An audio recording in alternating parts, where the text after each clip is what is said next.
¿Qué tal? ¿Cómo están? Muy buenas tardes, 13:44 minutos de este miércoles 26 de mayo. Abrimos ya Atlántico Noticias mirando a Estados Unidos, donde a día de hoy la mitad de la población tiene la pauta completa de vacunas. Acelerar la vacunación era, de hecho, uno de los objetivos del nuevo presidente estadounidense y desde luego lo está cumpliendo.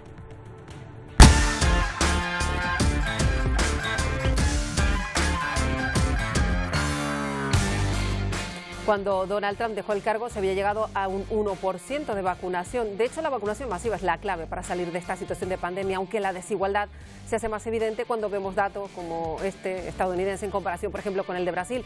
Allí apenas el 10% ha recibido una dosis. Aquí en España, 17 millones de ciudadanos, esto es casi el 17% de la población, tiene al menos una dosis de la vacuna frente a la COVID. Pues aquí en Canarias, fíjense, se acaba de confirmar hoy 1 millón de dosis de vacuna administrada en nuestro archipiélago. Hasta ayer se había logrado en la inmunización de 312.000 personas con la pauta completa. Esto es algo más del 37% de la población diana con una dosis. Hoy además vamos a aclararles dudas sobre la vacunación. Lo vamos a hacer con la jefa de la campaña aquí en el archipiélago, porque se han inscrito más de 200.000 personas, ya algo más, para conseguir cita en esa web para vacunarse. Y en medio de la lucha contra la COVID y sus consecuencias económicas, el Gobierno comienza a desarrollar una estrategia nacional para transformar el país en 30 años, lo decía Pedro Sánchez cuando presentaba Miguel Vega el plan para España 2050. El Gobierno de España se pone como meta alcanzar 50 objetivos antes de 2050. La educación, el cambio climático o el mercado laboral son algunos de los desafíos que pretende afrontar el Ejecutivo de Pedro Sánchez. Pero también la mirada estará puesta en la España vaciada. En los próximos 30 años se pretende impulsar ciertas medidas para incentivar la repoblación de pueblos abandonados o en riesgo de desaparición. Bueno, y Estados Unidos conmemoraba hace unas horas el primer aniversario de la muerte de George Floyd. El presidente Biden, de hecho, recibió en una ceremonia privada a la familia de Floyd Isier con una petición de ley, ¿no? Así es, Marta, y la familia le ha insistido a Joe Biden para que lleve a cabo, rubrique finalmente ese proyecto de ley denominado Ley Policial George Floyd. Sin embargo, Biden por ahora no ha podido ofrecer ningún avance. Eso sí, se espera que haya un acuerdo bipartidista entre republicanos y demócratas para que esta iniciativa se materialice en ley. Bueno, pues enseguida lo vemos. Más cuestiones que hoy les contamos. En Chile, con un alto número de vacunados, ponen en marcha un pase de movilidad al estilo de Israel.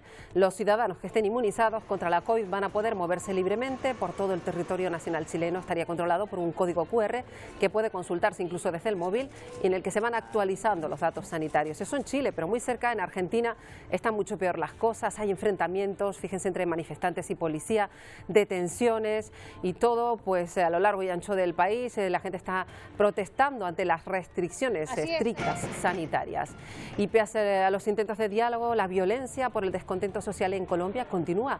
Ellas son las mamás de primera línea, así se hacen llamar a este grupo de mujeres que van a las protestas contra el gobierno para proteger, dicen, a los jóvenes de la violencia policial.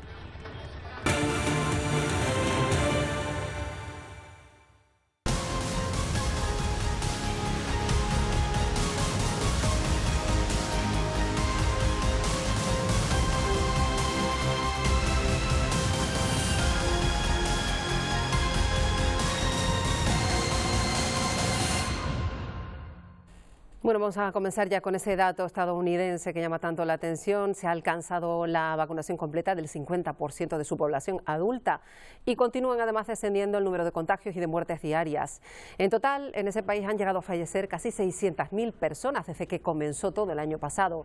Los datos van dejando ya más espacio al optimismo, como confirmó ya su Centro de Prevención de Enfermedades. 129 millones de personas están vacunadas de forma completa y 158 tienen puesta al menos una dosis.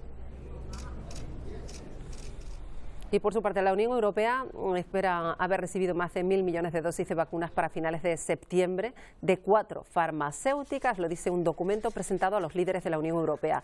La directora de la Comisión Europea, la presidenta Ursula von der Leyen, dice que estas dosis van a ser suficientes para vacunar a ese objetivo del 70% de la población adulta de la Unión para final del verano y de este modo reabrir de forma segura, insisten, las fronteras. Por cierto, que hay un juicio que va a arrancar, el juicio por los incumplimientos de la farmacéutica AstraZeneca. Bruselas acusa, ya saben, a esta farmacéutica de no haber respetado el contrato y de no haber avisado a tiempo de esos grandes recortes que hicieron en las entregas. Esto provocó cambios en las estrategias de vacuna de muchos países. El contrato contemplaba 300 millones de dosis antes de junio y en realidad la previsión apunta a que solo van a entregar 100 millones de vacunas. AstraZeneca se defiende diciendo que el contrato no era vinculante.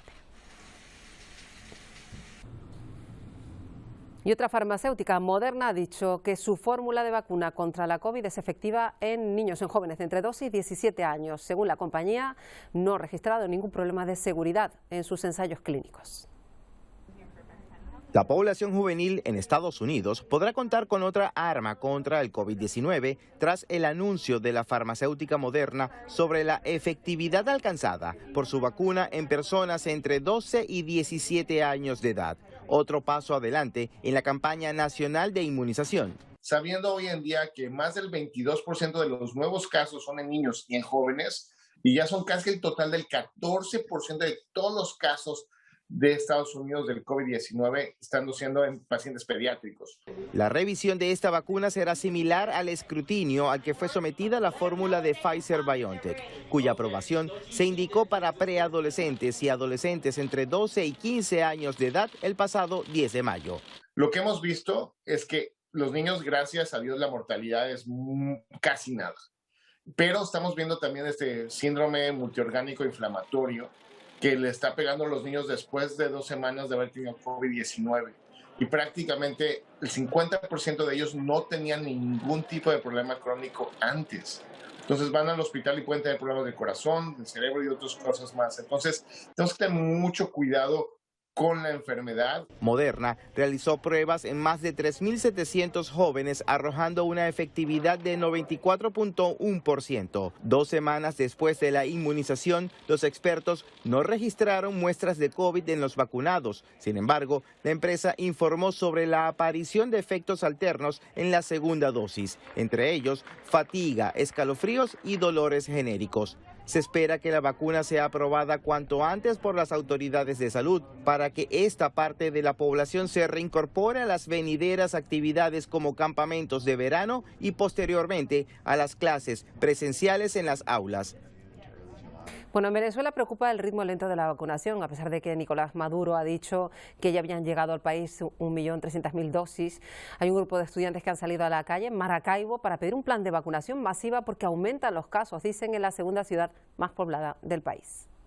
Los estudiantes se concentraron en la avenida La Limpia de Maracaibo para solicitar a las autoridades que se inicie la inmunización a todo el personal de riesgo y la sociedad en general para evitar que sigan en ascenso las cifras de contagios. Por eso hoy exigimos un plan de vacunación masivo, serio, transparente y eficaz para que podamos preservar la vida de miles y cientos de venezolanos, donde se pueda priorizar al sector salud que está batallando con las uñas a la primera línea contra el COVID, donde se pueda atender a nuestros adultos mayores. También señalaron que el tratamiento para el COVID-19 está fuera del alcance de la mayoría de los zulianos y venezolanos.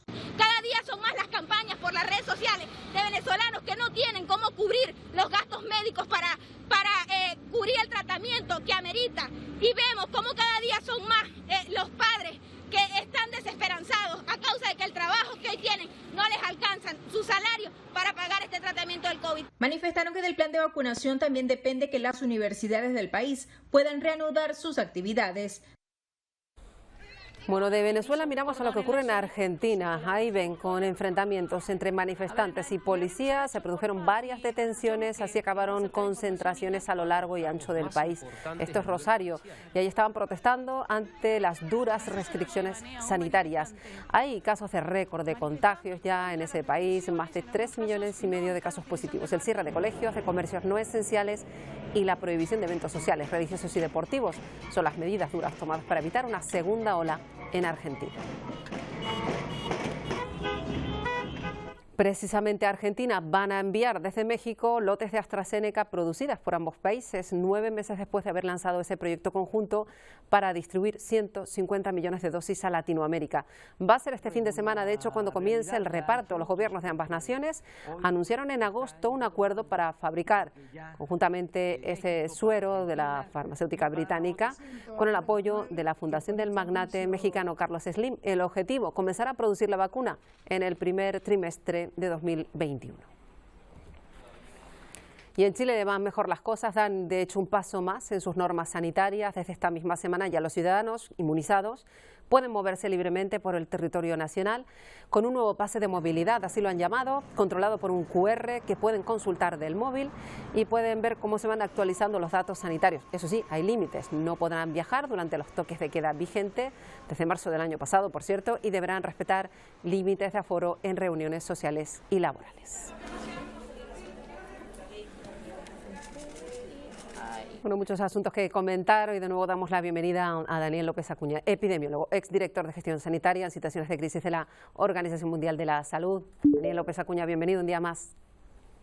Buenas tardes, ¿qué tal? Bueno, empezamos hablando, si le parece, de esa noticia en España de esta semana, esa progresiva bajada en restricciones aquí en nuestro país y sobre todo esa apertura de fronteras para determinados países. Esto preocupa a muchas autoridades sanitarias, la Organización Mundial de la Salud. ¿Cuál es su opinión a este respecto? ¿Ha sido demasiado precipitado o va todo bien?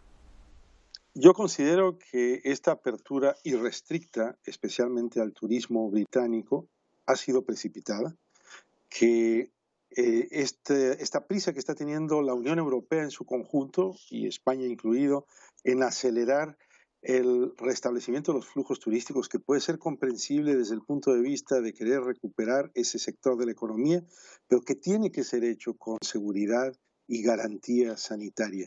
No puede hacerse simplemente pues dejando al lado todas las restricciones necesarias para controlar el posible ingreso de casos asintomáticos que nos puedan situar en repuntes de la enfermedad.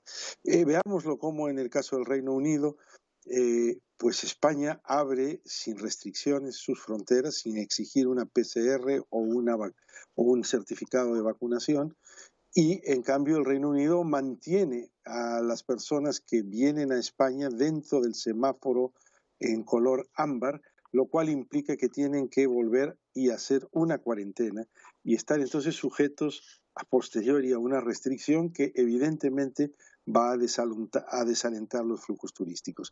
Yo creo que necesitamos más cohesión, coherencia, uniformidad, rigurosidad en toda la Unión Europea para ir estableciendo estas reaperturas y el libre tráfico de personas a través de las fronteras europeas con criterios de seguridad sanitaria. No sé hasta qué punto le preocupa la variante india para hablar tranquilizar a la población o no, o bien que esté atenta y sobre todo que mantenga pues las medidas de seguridad que conoce perfectamente ya, aunque esté vacunado, ¿no? Sí, yo creo que primero en estos momentos es fundamental mantener las medidas de seguridad aún estando vacunados, porque existe el riesgo de infección y el riesgo de contagio aún con la vacuna. La vacuna nos protege contra la severidad de la enfermedad, la hospitalización, el riesgo de muerte, pero no necesariamente contra el riesgo de infectarlos. Entonces, esas medidas de seguridad tenemos que seguir con ellas, estemos o no estemos vacunados. Hay que usar la mascarilla, la distancia física, la no aglomeración social. Ahora, en la medida en que estamos teniendo todavía incidencias altas, transmisión elevada, y todavía no tenemos un suficiente porcentaje grande de la población vacunada ya con una pauta completa, estamos sujetos al surgimiento de variantes que pueden, por un lado, ser más agresivas o contagiosas o severas, pero por otro lado también escapar con más facilidad o eludir con cierta facilidad la eficacia de las vacunas. Y en este sentido sí nos debe preocupar la variante de la India. Es importantísimo mantener una vigilancia estrecha, secuenciar los casos nuevos para poder determinar la penetración de la variante. Ya, por ejemplo, hoy ha habido información sobre un brote de variante india en donde no se tiene claridad del caso cero, en el caso de las Islas Baleares, y tenemos que tener mucho cuidado en que no se nos convierta en una nueva, entre comillas, oleada de variante agresiva, porque eso nos rompería los equilibrios precarios que podemos tener. Yo creo que en estos momentos hay que mantener la guardia en alto en las medidas sanitarias, la guardia en alto en las medidas de protección, hacer mucha vigilancia y secuenciación genética de los virus, de los nuevos diagnósticos, para ver la penetración de nuevas variantes, y mientras tanto vacunar todo lo que podamos, pero la vacunación todavía nos tomará un tiempo para que pueda convertirse en el dique para la expansión de todos estos problemas de transmisión. Como siempre nos vamos quedando sin tiempo, pero sí me da tiempo a preguntarle hoy, que estábamos hablando de ese dato tan llamativo de Estados Unidos, mitad de la población vacunada. Se abre otro debate, que es el de vacunar a los más jóvenes, porque ya están disponibles hasta 2 vacunas, en breve lo estarán en Europa. ¿Es tiempo de vacunar a los niños, a los jóvenes, o hay que mirar a esas personas vulnerables de otros países que también necesitan las vacunas urgentemente? Bueno, 2 consideraciones a este respecto. Primero, para la vacunación de personas jóvenes todavía hace falta la autorización de la Agencia Europea del Medicamento para la aplicación de la vacuna que sea o las vacunas que sean en personas jóvenes. Eso todavía no está aprobado, no está certificado, porque todavía están en curso los estudios o la revisión de los estudios del caso. Llegado el momento, bueno, si está aprobada la vacuna, se podrá proceder con esa vacunación. Pero está el otro dilema, que es el dilema de la equidad en la vacunación y el dilema hasta cierto punto bioético también, de que si se debe vacunar a grupos de menor riesgo, cuando hay todavía grupos de alto riesgo de personas mayores en otros países que no han recibido la vacunación. Yo creo que en esto necesitamos una vez más, como a lo largo de esta pandemia en muchos casos, una actitud más solidaria mundial y una actitud más uniforme de todos los países, con recomendaciones muy claras de las organizaciones internacionales, sean europeas o sean mundiales. Bueno, pues nos quedamos con esa consideración. Gracias, Daniel López Acuña, como siempre. Encantado, un placer. Bueno, vamos a ver qué ocurre en Francia, donde también se acelera, como en el resto de Europa, la campaña de vacunación, con instalaciones de vacunaciones masivas, desde el coche, desde la moto. Hay uno cercano a París, donde pues han convertido este autocine en centro de vacunación. De hecho, es el segundo centro de todo el país que vacuna de esta forma. No necesitan cita previa, se rellena un formulario y se les inyecta la vacuna de Pfizer. Por ahora se está vacunando a mayores de 50, pero a partir de mayo se podrán vacunar todos los mayores de 18 años.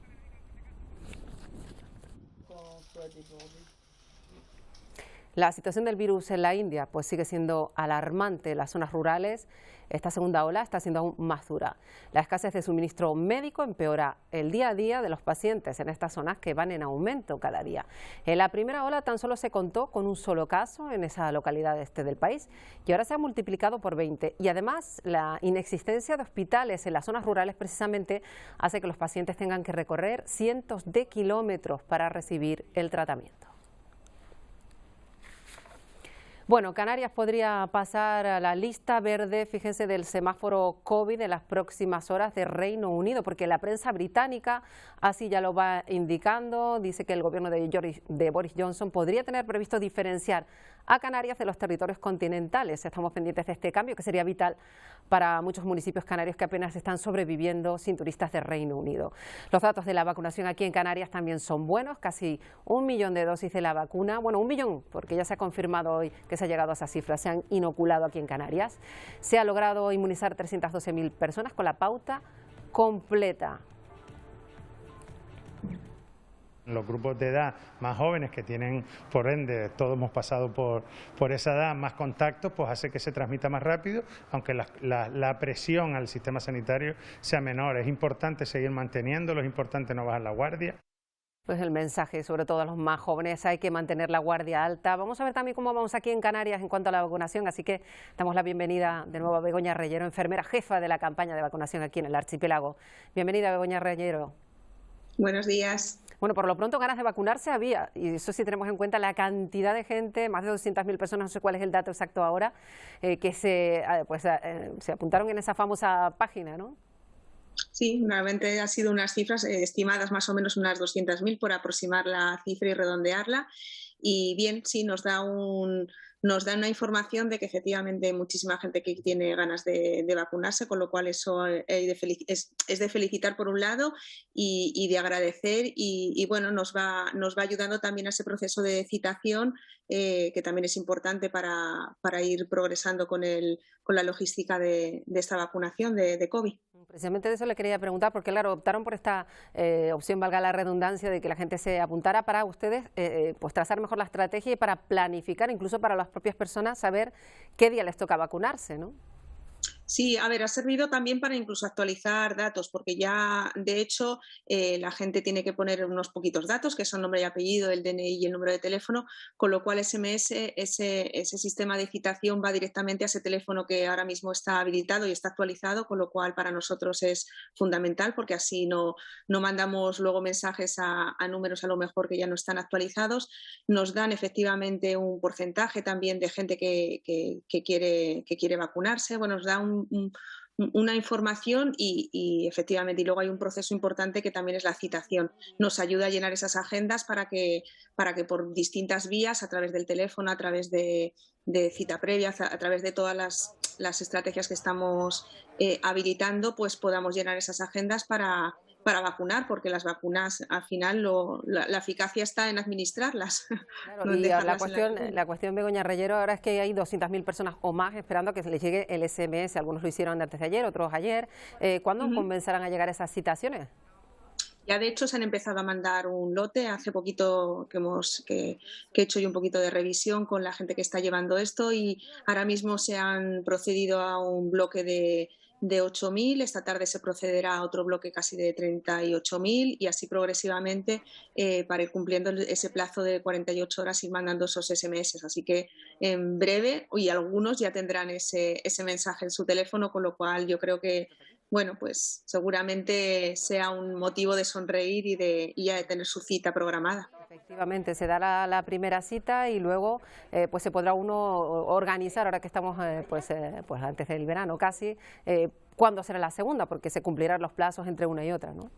Sí, es verdad que nos pilla un periodo un poco bueno, de que la gente quiere salir de vacaciones. Yo desde aquí también voy a aprovechar, por favor, un poco de colaboración. Yo sé que todos nos tenemos que ir de vacaciones, pero intentemos ser, pues bueno, lo máximo también responsables a la hora de programar, si podemos, esas citas y de cumplir esa cita de vacunación, que es importante y también ayuda a toda esa organización de evitar tanto cambio de cita. Entonces, pues desde aquí, mira, aprovecho también que has dicho esto, porque nos encontramos efectivamente con épocas estivales en las que la gente pues quiere salir, pero la vacunación ahora mismo creo que también es una prioridad y también es un mensaje que hay que lanzar, que hay que vacunarse y luego salir de vacaciones o hacer las dos cosas a la vez, por supuesto. Por lo pronto ya con este sistema pues la gente sabrá cuándo le toca la segunda y podrá cuando menos planificarse. Luego hay otra cuestión, deben tener claro, usted lo ha insistido, en que el orden de vacunación se va a mantener, que no se va a vacunar un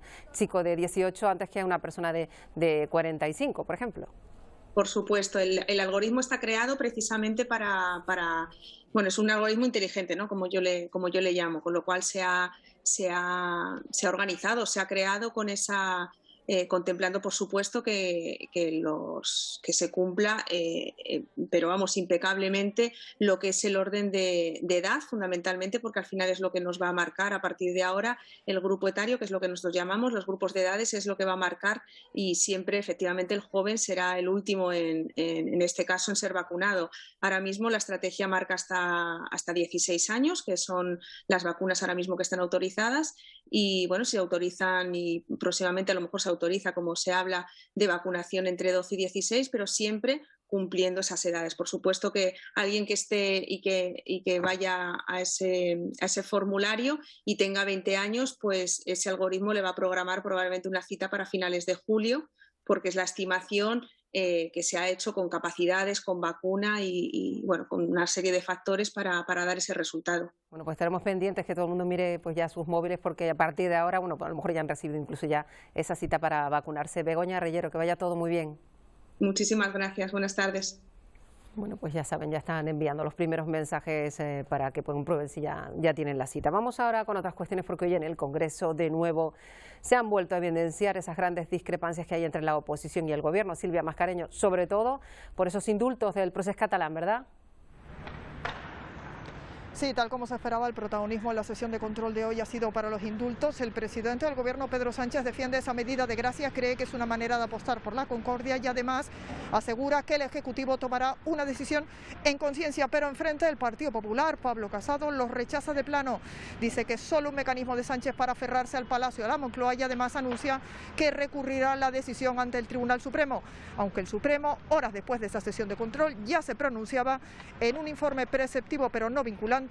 Califica cualquier indulto parcial o total como inaceptable. Pone el foco en la falta de arrepentimiento de los condenados.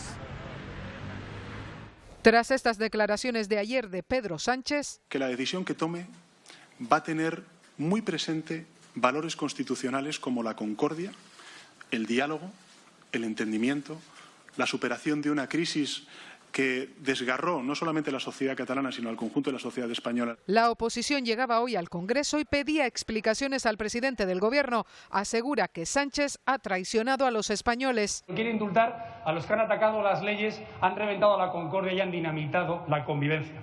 El presidente se escuda en la Constitución y afirma que hay tiempo para el castigo y tiempo para la concordia. El Gobierno de España tomará una decisión en conciencia a favor de la convivencia entre todos los españoles. Por su parte, el nuevo presidente de Cataluña ha abogado por la libertad de los presos y se reafirma en la autodeterminación. El nostre compromís amb el govern, el nostre compromís amb el país, també ha de ser un compromís per la seva plena llibertat i per la llibertat del conjunt del país. El Supremo se opone al indulto de los líderes del procés por falta de arrepentimiento. El presidente del tribunal asegura que no hay principios de justicia, equidad o utilidad pública. Precisamente el Gobierno de coalición va a comenzar en las próximas semanas un diálogo social, económico y político. Quieren desarrollar la estrategia nacional para transformar, dicen, la economía del país en los próximos 30 años. Sánchez ha presentado ese denominado Plan España 2050. Quieren dar un impulso a la modernización del país. Nos lo va a contar Miguel Vega. El plan presentado por el presidente del Gobierno, Pedro Sánchez, pretende transformar España en los próximos 30 años. El proyecto ha sido creado por un comité de expertos de diferentes sectores de la sociedad durante este último año. El objetivo es equipararnos con nuestros vecinos de la zona euro. En este primer documento recoge importantes transformaciones en educación, en impuestos, en jubilación, en energías renovables y en la España rural. El presidente del Gobierno apuesta por un compromiso para 2050, dejando atrás los intereses políticos. No es un documento cerrado, es un documento vivo. Se trata, y así lo indica el título, de una primera propuesta. Una primera propuesta que está viva, que tiene un gran objetivo, un único objetivo, que es iniciar una gran conversación para que sea reforzada, corregida, ampliada por el conjunto de la sociedad y de sus legítimos representantes. Uno de los puntos más controvertidos de este documento es el aumento de impuestos. El Ejecutivo Central quiere impulsar una reforma más justa basada en los ingresos reales, pero también crear impuestos, sobre todo en los vuelos cortos, para incentivar los viajes en tren, pero también crear impuestos sobre tabaco, alcohol y combustibles. Todo para conseguir reducir a cero las emisiones de CO2 en los próximos años. Tenemos una sociedad que debe avanzar y convertirse en una sociedad neutra en carbono, sostenible y resiliente a una realidad como es el cambio climático. También el Gobierno se propone mejorar el mercado laboral en los próximos años. Para ello considera necesario fomentar la educación profesional, también reducir la jornada laboral a 35 horas y retrasar la jubilación. Para ello pide un pacto de Estado entre todos los partidos políticos. Un diálogo nacional en el que, como no podía ser de otro modo, pues lógicamente los gobiernos municipales, los gobiernos autonómicos tendrán también un papel fundamental y yo diría que decisivo. Todo ello sin olvidar el gran problema de nuestro país, la España vaciada. El Gobierno estima que en 2050 el 88% de la población viva en grandes ciudades y la España rural pierda más de 4 millones de personas. Para ello pretende mejorar el transporte y la conectividad. Algunas de las medidas impulsadas son para evitar que sigamos liderando el abandono del medio rural de la zona euro. Bueno, España trabaja para convertirse en destino turístico seguro, atractivo, y el Grupo de Ciudades Patrimonio de la Humanidad de España y Paradores han comenzado una gira por algunos países de Europa. Su objetivo, precisamente, reactivar la llegada de viajeros.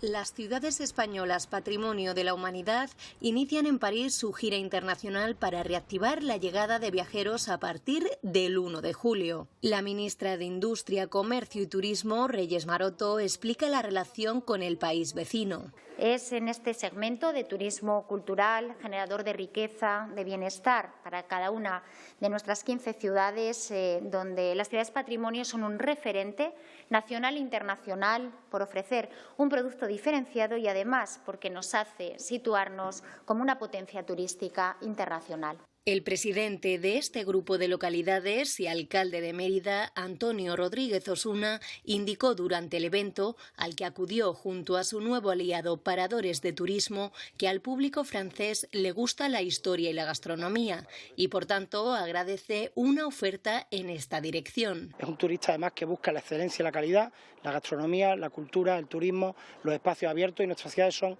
auténticos museos al aire libre. También se mostraron como un destino seguro, con plenas garantías sanitarias. Bueno, vamos a mirar de nuevo a Estados Unidos, porque allí la familia de George Floyd, fallecido hace justo un año, ha sido recibida por el presidente en la Casa Blanca. Isiar. Sí, no solo por el presidente Joe Biden, también por la vicepresidenta Kamala Harris y la presidenta de la Cámara de Representantes, Nancy Pelosi. Tras la reunión, la familia agradeció el buen trato y la humanidad del presidente, pero también insistieron, deben llevar a cabo cuanto antes esa reforma policial, una iniciativa legislativa que se denominará la ley de George Floyd. Sin embargo, por ahora esa iniciativa está a la espera de que haya un acuerdo bipartidista entre republicanos y demócratas que podría llegar a partir del 31 de mayo, día en el que se conmemora en Estados Unidos el Día de los Caídos. También en la calle no cesaron los homenajes, y quizás una de las imágenes más simbólicas de este día, como en diferentes puntos del país todas las personas se arrodillaban durante más de 9 minutos y medio para conmemorar la figura de George Floyd.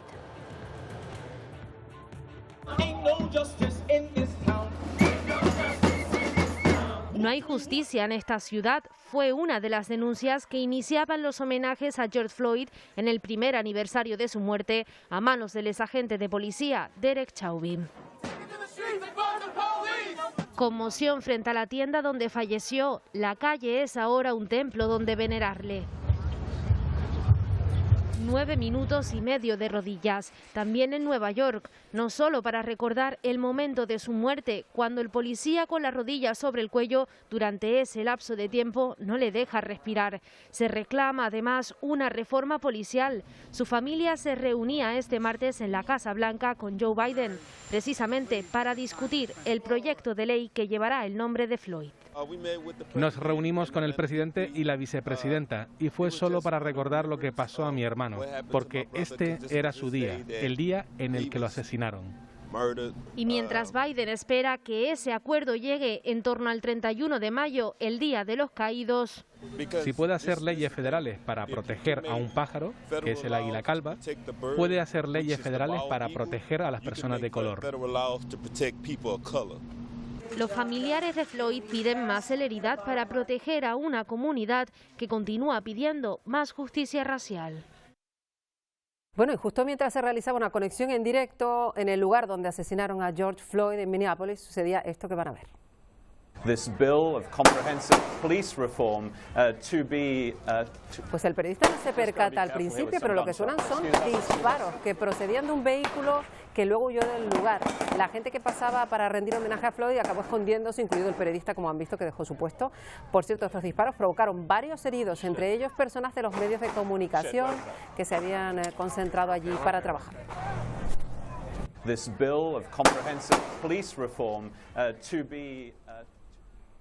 Bueno, Estados Unidos y la Unión Europea están manteniendo la presión sobre Bielorrusia. Los 27 acordaron cerrar, ya saben, el espacio aéreo internacional del país e imponer duras sanciones al régimen si no libera al periodista y a los 5 pasajeros rusos detenidos el pasado domingo. Por su parte, ese país dice que tenía correos de Hamas que alertaban de la amenaza de bomba.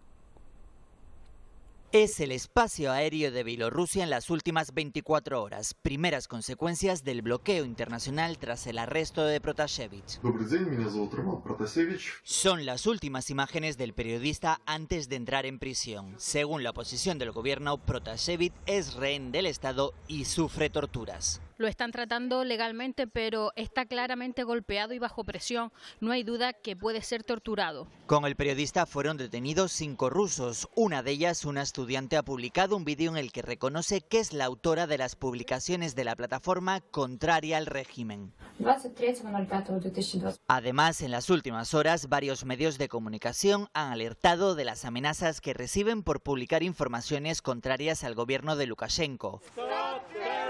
En Bruselas, en plena cumbre entre los líderes de la zona euro, varios manifestantes han pedido que se adopten medidas contra Bielorrusia. Inaceptable consideran la situación Emmanuel Macron y Angela Merkel. Ambos líderes han pedido la puesta en libertad del periodista y los 5 rusos detenidos. Por su parte, Biden ha asegurado que impondrá duras sanciones al régimen de Bielorrusia. Una actuación policial en un mercado en Bolivia ha acabado con graves enfrentamientos entre la policía y los ciudadanos. Los ciudadanos de esta región del país habían salido a la calle para protestar precisamente contra la policía y luego les respondieron con gases lacrimógenos para tratar de dispersarlos. Según las autoridades, la actuación policial se produjo para incautar bienes en un mercado presuntamente ilegales. Los vendedores, por su parte, dicen que el único medio de vida que tienen para llegar a fin de mes es lo que precisamente les ha quitado la policía. Continúan también las protestas en las calles de varias ciudades de Colombia. No hay acuerdo pese al intento de diálogo y la violencia policial de las últimas semanas persiste. Manifestaciones que se repiten en todo el país. En esta ocasión hay un grupo de mujeres que se hacen llamar mamás en primera línea, que quieren proteger a los jóvenes, dicen, ante lo que consideran abuso policial. Y analistas, la marcha del silencio promovida hoy en Cali, los primeros acercamientos de diálogo en la ciudad y la atención de los organismos internacionales como garantes en medio de los desacuerdos son el comienzo para desenredar este conflicto que tiene en vilo a todo el país, pero en particular a esta ciudad. Yo veo mucha oportunidad. Yo quiero verlo desde el punto de vista de oportunidad. Hay oportunidades para impulsar proyectos para jóvenes, para empoderarlos. En reunión con el alcalde de Cali, la comunidad internacional celebró los avances en los diálogos y comprometió sus esfuerzos para encontrar una solución. Creo que el señor alcalde está avanzando muy bien con su estrategia de dialogar y de incluir varios sectores de la sociedad y tomar en serio las opiniones divergentes y las ideas para una sociedad democrática en la región. Sin embargo, pese a la voluntad política y la conformación de una mesa de diálogo, persisten 12 bloqueos y la crisis económica en el departamento. Logramos encontrar que alrededor del 17% de las empresas encuestadas no está operando actualmente, además que el 45% de ellas ya se ha visto forzada a realizar recortes de personal. Se necesitaba voluntad política, voluntad de la unión de resistencias para llegar a este inicio de diálogos, porque simplemente estamos abordando el tema de las garantías. Por su parte, la Secretaría de Desarrollo Económico planteó un fondo solidario para mitigar el impacto económico que ha sufrido la región. Vamos ahora hasta México, les vamos a presentar a Felipe. Tiene 84 años y acaba de terminar su carrera de Ingeniería de Procesos, la más complicada. Está a punto de graduarse, empezó con 80 y ha sacado la carrera año por año. Tiene muchas ganas, dice, de seguir aprendiendo y no piensa dejar de estudiar. Lo que sí que le pido de mucho corazón es al de arriba. Adiós. ¿Qué le pide? Pues la vida nomás. Hace 4 años, ese era el mayor deseo de don Felipe, el estudiante más longevo en la Benemérita Universidad Autónoma de Puebla. Con 80 años a cuestas, ingresó a la Ingeniería en Procesos y Gestión Industrial, ya que a esa edad, por fin tuvo el tiempo y los recursos para estudiar. 4 años después, don Felipe ha concluido su carrera universitaria. Sí, me siento contento. Y aquí echándole uno ganas, pues va uno logrando lo que poco a pasito sí va uno logrando. Así, a paso lento, este hombre aprobó 11 materias por semestre, incluido el idioma inglés. Incluso, en época de pandemia no dejó de estudiar. Al igual que 24 estudiantes, esperan celebrar pronto su graduación. Y aunque el tiempo ha dejado huella en sus manos y en su rostro, no ha podido acabar con su deseo de aprender, porque su siguiente paso es ingresar a una maestría en la casa de estudios que le ayudó a cumplir su sueño. Bueno, van a ver como unas cámaras captaron por casualidad un fenómeno natural muy inusual. Van a ver millones de moscas, que es lo que están viendo y que conforma esa nube que se mueve de forma conjunta de manera armonizada. Un inmenso enjambre que crea estas extrañas imágenes y ese ensordecedor zumbido. Un fenómeno que se produjo justo al lado del lago Sidir, que está en Turquía.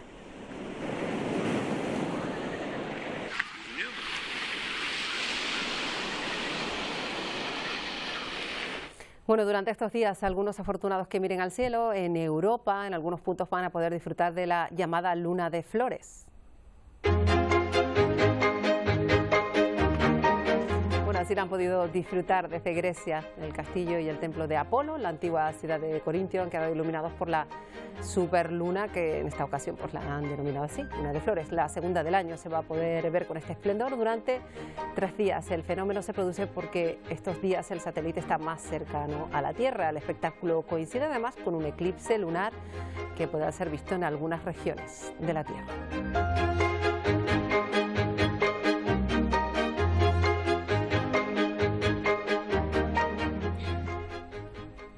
Bueno, pues toca ya la despedida de Atlántico Noticias. Hoy nos vamos al ritmo de una artista indispensable del jazz.